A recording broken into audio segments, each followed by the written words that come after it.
Je nitwa Iradukunda Gorgien nkaba nkora mu ishyirahamwe FCS Amade Burundi njejwe imigambi y'iryo shyirahamwe.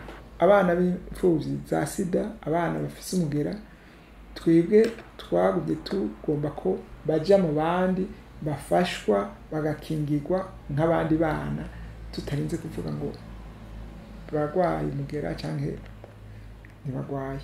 Kuko ugiye uravuga ngo no munsi nza kugirisha inama abagendana umugera wa sida, ni wowe uri kurabatuma urutoki, ni wowe uri kurabakumira, ni ukubafata nk'abandi bana, n'abana kanatsinda n'abana nk'abandi. Hariho abatarwaye ubwo bafise ingorane nyinshi wosanga banabarusha. Hariho abavuka ku batwawe n'umugera wa sida ubwo batagwaye, ariko baja hamwe n'abo bandi bakabakumira cyo kimwe. Rero iyo bashize ukwabo baca baguma nabo nyene bikumira, nabo nyene barishira ukwabo. Ariko iyo bafashe muri rusangi ukakingira amateka yabo nk'abandi, nk'ubu umwana w'imfuvyi wese arenganijwe ku mateka yiwe tuca tumuburanira.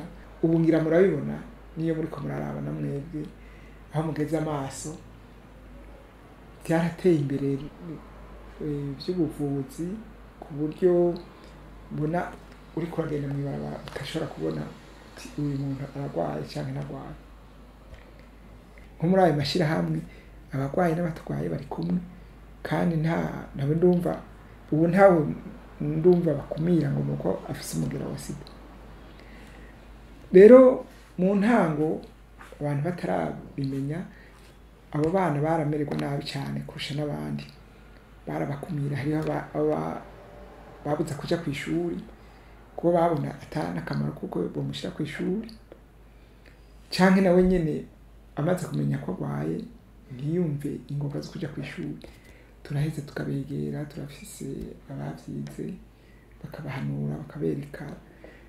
Akamono batera ni akamo twama twateye, nuko umwana n'ugukurira mu muryango. Umuryango naho abavyeyi baba barapfuye ntihabura n'igisanira, ntihabura n'inshuti. Akamono batera nuko bovyura wa mugenzi wa kera uvuga ko umwana atari uwumwe. Twebwe niwo mwibutsa dukorerako, twakoreyeko, umwana si uwumwe.